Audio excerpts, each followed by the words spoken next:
تعال أقولك، المنافق عايش في وهم إنه أذكى واحد، وإنه بيلعبها صح، وإن محدش واخد باله منه. بس الحقيقة إن كل اللي حواليه شايفينه وعارفين طريقته حتى لو ساكتين. السؤال بقى، هل هو عارف إنه منافق؟ في نوع بيكون عارف ومتقبل نفسه على وضعه، وده اللي بيبرر لنفسه كل تصرفاته، شايف إن النفاق شياكة، وإنه أسلوب حياة لازم يمشي بيه عشان مصلحته تمشي. ده بقى أخطر نوع من البشر.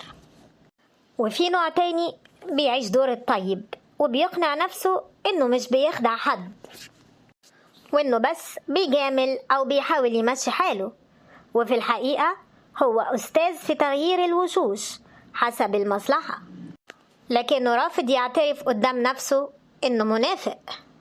أما بقى النوع الأخطر فهو اللي بيصدق كذبه، بيوصل لمرحلة إنه شايف نفسه مظلوم وإن الناس هي اللي مش مقدراه، بيقنع نفسه إن أي خيانة أو كذب منه ليها مبرر، ويعيش في دور الضحية وهو أكتر حد بيأذي غيره.